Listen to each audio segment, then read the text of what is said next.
Whispers of dust. The desert wind carried the sound of loss that morning, a hollow tune of loneliness that swept through the dying town of Calico Springs.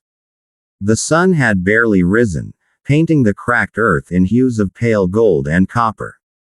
Nothing moved except the tumbleweeds that danced across Main Street and the faded sign swinging outside the saloon, its paint long since peeled away by time and sorrow. Tom Avery sat on the porch of the saloon with a bottle of whiskey and a heart too heavy to lift. He was a man carved from silence, his face lined with the kind of pain that only the West could give. His hat was pulled low, shadowing his eyes, but anyone who dared look close would see the ghosts reflected there. Once, he'd been a lawman, one of the best in 3 territories. Folks called him the Iron Marshal, a man who never missed a shot, never lost his nerve. But that was before the war in his soul began. 5 years ago, he'd lost his wife, Clara, in a stagecoach ambush. He had been supposed to ride with her that day but stayed behind to chase a wanted man. The outlaw got away, and Clara never came home. The men who did it were caught later. Some said Tom made sure of that, but the justice he delivered hadn't healed the hole inside him. He left the badge behind, took to drifting, and ended up here, in a town that had seen better days. The saloon's doors creaked open behind him. "You gonna sit there all day, Tom?" came the voice of Maggie Cole, the saloon's owner. She was in her 40s, strong as oak, her auburn hair streaked with gray. She'd seen her share of broken men, but none like him. "Maybe," he muttered. "Ain't much else to do." She wiped her hands on her apron and stood beside him. "You know, you keep staring at that horizon like it's gonna bring her back, but it won't." Tom didn't answer. He just took another sip from the bottle. The whiskey burned going down, but he welcomed the sting. It reminded him he was still alive. That afternoon, a dust cloud rose in the distance.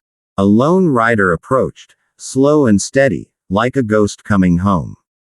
The horse was lean, its coat caked in sand, and the rider's hat hung low over his face. When he reached the edge of town, Tom stood up, squinting against the glare. Something about the way the man sat in the saddle stirred an old memory. The stranger dismounted and tied his horse to the rail outside the saloon. "Afternoon," he said quietly. Tom nodded. "Afternoon. You lost. Maybe. Looking for someone." The man's voice was rough, young but hardened. He looked no older than 20, though his eyes carried the weight of years. "Who you looking for?" "Tom Avery." Tom froze. His hand twitched near his belt, more out of habit than fear. "You found him. What's your business?" The young man hesitated, then said, "My name's Eli Turner."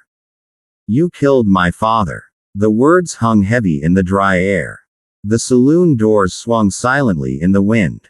Maggie appeared in the doorway, her expression darkening. Tom didn't move. "Your father's name?" "Jack Turner." "You shot him outside a mining camp near Prescott." "Said he robbed a coach."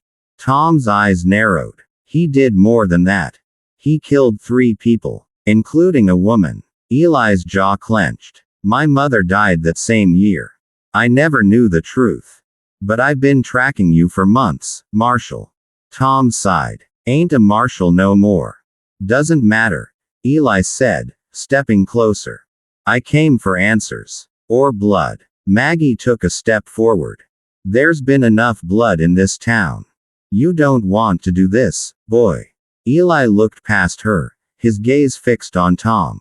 "I didn't ride 200 miles for talk." Tom studied him, noting the trembling hand, the fire in his eyes.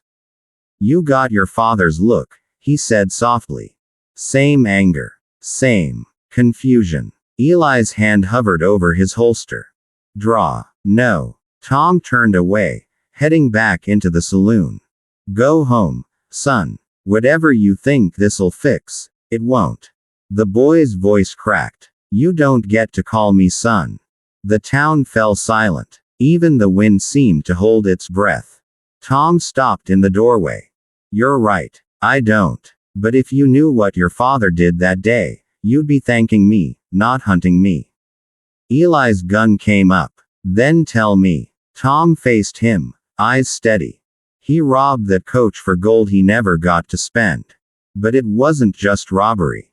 He killed the driver, and when my wife tried to shield a child, he shot her too. I wasn't there to stop it. I was chasing the wrong man. When I found him, I didn't arrest him, I buried him. You want to kill me for that, fine. But you should know the truth first. The young man's face paled. His hand shook. You're lying. Wish I was, Tom said. The silence stretched until the boy lowered his gun, his chest heaving. He looked lost, broken between hate and doubt. Maggie stepped forward gently. You need rest, kid. There's a room upstairs. Eli looked at her, then back at Tom. If what you saw is true, then I've been chasing the wrong ghost. Tom nodded slowly. We all do, sooner or later.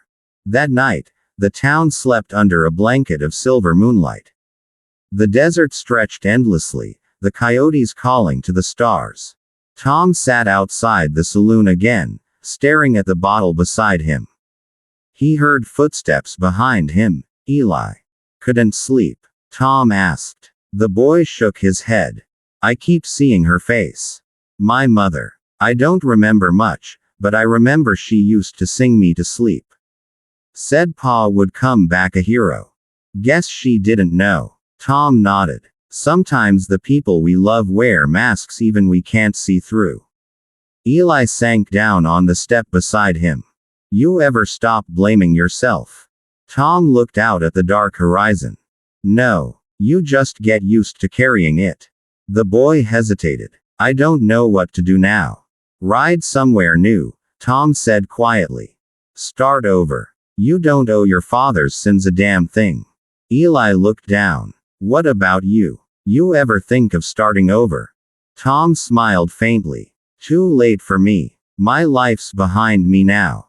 Just waiting to catch up. When dawn broke, the sky burned orange and red like fire on water. Eli saddled his horse. Tom stood by, watching in silence. I ain't sure what to say, Eli murmured. Don't say anything. Just ride. Live. The boy nodded, then paused. You're a good man, Tom. Even if you don't believe it. Tom watched him disappear into the desert haze until the sound of hooves faded into nothing. The town was quiet again, swallowed by the stillness. Later that day, Maggie found Tom still sitting outside, staring at the sun sinking low. She saw the faraway look in his eyes, the kind that meant goodbye. Tom, she said softly, you don't have to keep punishing yourself. He gave a small smile. Maybe not. But some debts can't be paid with money or time. Only peace. She reached for his hand, but he stood, tipping his hat gently. Take care, Maggie. That evening, Tom rode out beyond the town, past the dry creek and the rusted cross where Clara was buried. He knelt beside the grave, brushing away the dust from her name. I met a boy today, he whispered. He reminded me of the life we could have had. Thought I'd see you soon. The sun bled across the sky as Tom sat there, hat in hand, his shadow stretching long across the desert. He reached into his pocket, pulled out a single bullet, and rolled it between his fingers. The wind rose, carrying the faint echo of Clara's laughter, the sound of a memory that refused to die. Tom closed his eyes and smiled for the first time in years. When the townsfolk found him, the next morning, he was still there by the grave, his gun resting in his lap, his face peaceful. Maggie wept quietly as they laid him beside his wife. The wind whispered through the sagebrush, and the sky burned gold once more. Eli Turner returned a month later. He stood before the two graves, hat in hand, and placed a wildflower between them. I reckon you found your peace, Marshal, he said softly. Guess I'll try to find mine. He mounted his horse and rode on, leaving Calico Springs behind. The town would fade, as all towns do, until only the ghosts remained. The ghosts of love, loss, and the dust that remembers everything.